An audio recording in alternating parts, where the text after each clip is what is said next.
What's going on, everybody? This is dkdynamite, and I was just heading out when all of a sudden a shocking blog post ended up dropping that nobody could have expected. Definitely stay tuned. This is by far one of the strangest blogs that I think Call of Duty's ever put out, but it's really good transparency for the future of this franchise and Black Ops 7 specifically. There's quite a bit I want to talk about when it comes to exactly what is in this blog. Real quick, as a reminder, folks, plenty of brand new articles are also going up on dkdynamite.com for those who want to stay up to date with all things Call of Duty in the form of some good old journalism. Got plenty of coverage here for every single game mode. There's been quite a bit to report on and break down over the last few days, so it's kind of cool to sit back and do a bit more of a chill video here this evening. So, as they said, we're going to full screen this. Let's check it out. A message from the Call of Duty team. Bold and serious. First off, thank you for all the feedback that we have received over the last few months. Call of Duty has enjoyed long-standing success because of all of you, a passionate community that demands excellence and deserves nothing less. We also know that for some of you, the franchise has not met your expectations fully.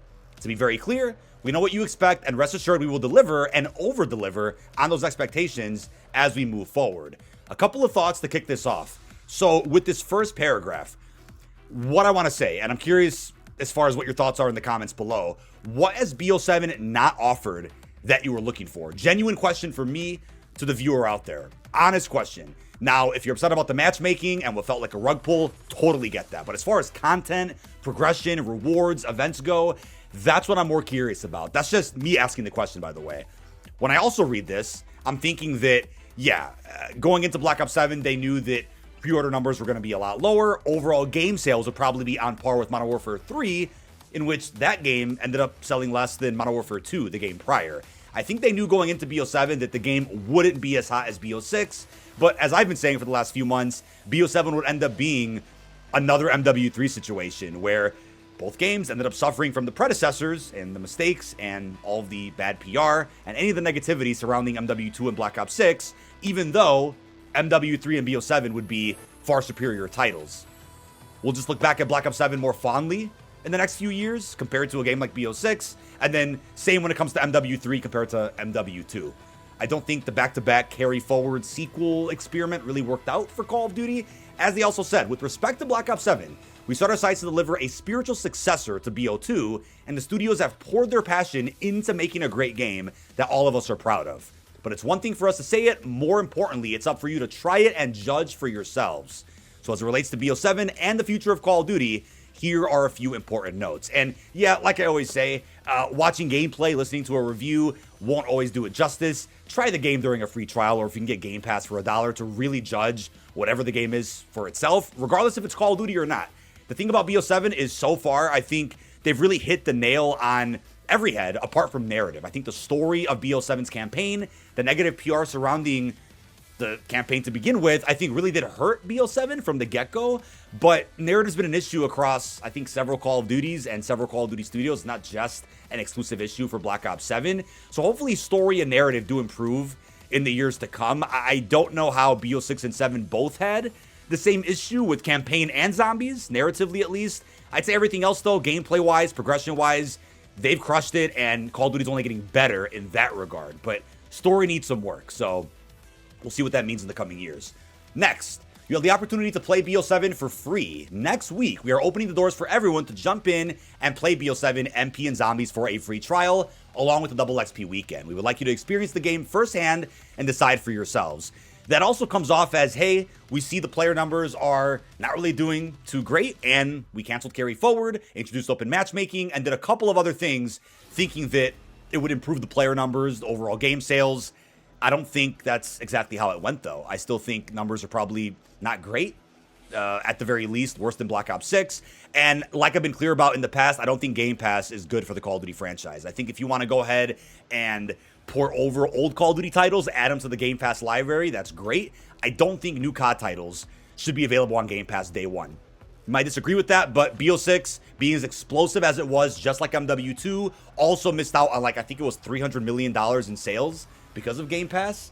And I can't even imagine what BO7's doing with Game Pass also being an option day one. I don't think it's healthy for Activision under the Microsoft leadership. I don't think it's great for the COD franchise.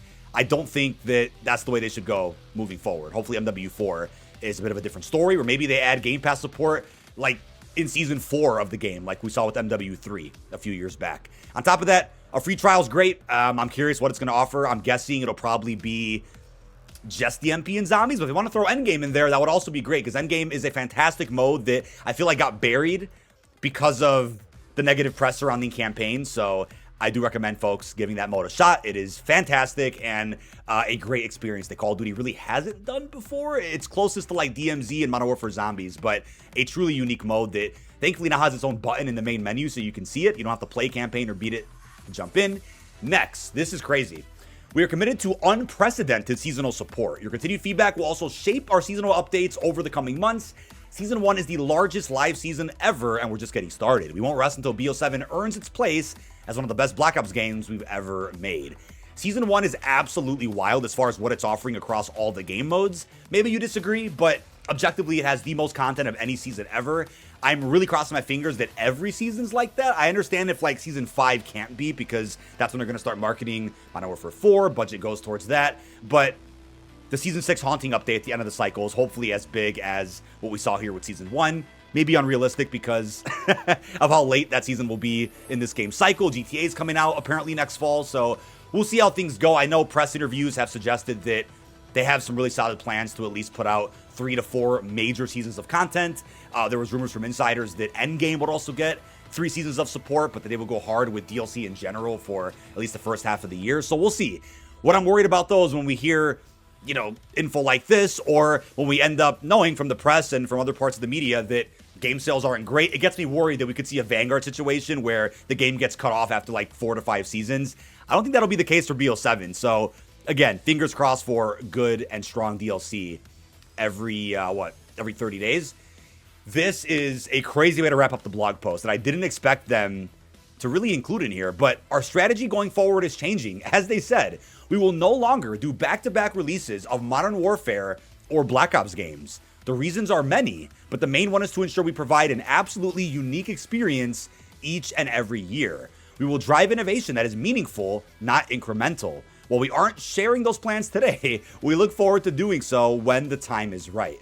All right, as I've been saying for quite a while, not just because of the game sales or what appears to be smaller player numbers, even though MW3 and likely BO7 will have some of the strongest engagement across the board because of events, post-launch support, they know internally they got to get those numbers up, right? They know that their goal ultimately should have Call of Duties be as explosive and as hot as games like MW2 and BO6, which, by the way, those games absolutely were some of the hottest in the franchise ever, like MW19, as far as players, matches played, game sales, all of that.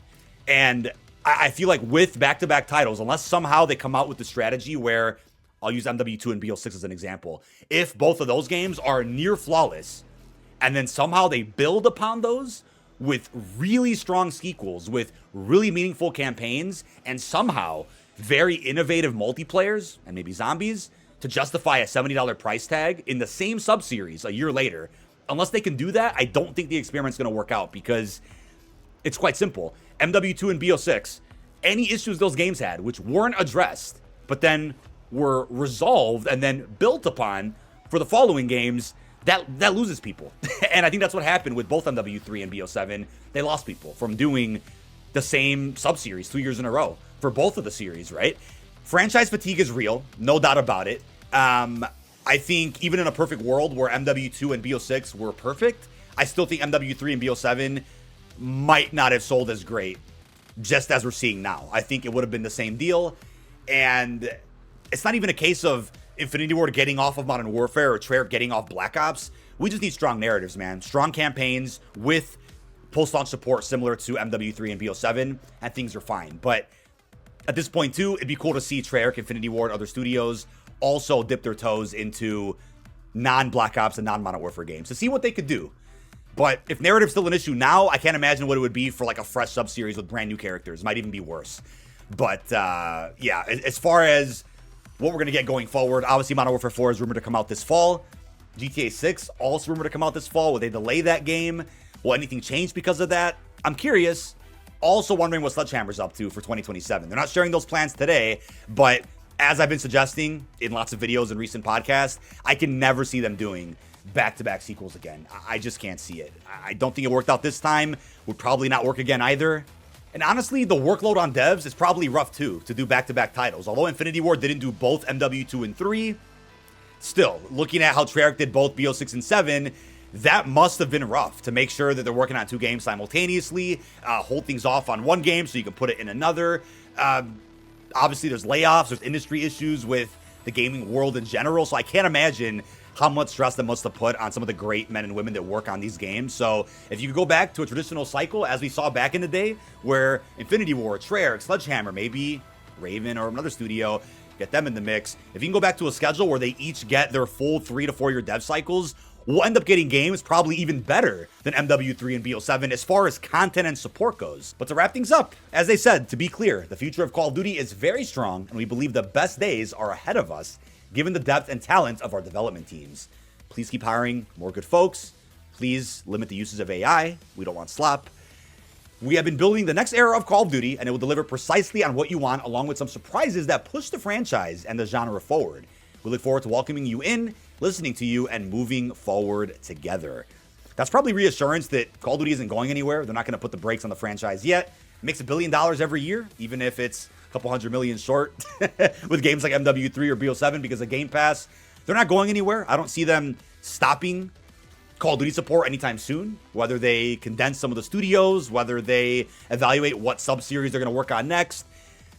I don't think Call of Duty is in trouble yet, but they're definitely letting us know that they're looking into why game sales have been fairly low for games that have gotten, in my opinion, some of the best support out of the entire franchise, which gets me worried that they're going to walk back on a lot of great things that MW3 and BO7 accomplished because they didn't sell as well. I'm going to hope that's not the case. This blog definitely had a different tone compared to any other they've ever put out, to be honest, and I feel like even though it was meant to be optimistic, this blog certainly had a very different tone compared to any other that I could think of, really. Even though it's meant to be optimistic about the future of COD, to give us hope that BO7 is also going to keep riding the wave and putting out good content, it still has me feeling a little sad, actually, that this has happened. But obviously, a lot of folks out there will have different reasons that they think are the reasons why Call of Duty hasn't been doing as great. If you're in the Warzone community exclusively, you have 99 reasons, I'm betting. But on the multiplayer side, I think things have been getting a lot better, despite the matchmaking controversy, which we'll talk about again later. And then for zombies, there's a couple of things going wrong there, but they've really been improving on a lot of things that BO6 didn't do right. So I think going forward, right, as I mentioned earlier, as long as they get the narrative down, they improve the campaigns, and provide healthy DLC for every game mode equally, we'll be fine. Curious, though, if you come out with the Call of Duty not in the Black Ops or Modern Warfare sub-series, how will the interests look? Because we can't do another Vanguard. But, ladies and gentlemen, this has been dkdynamite. Leave your thoughts down below in the comment section on this special message from the Call of Duty team. Peace out, everybody.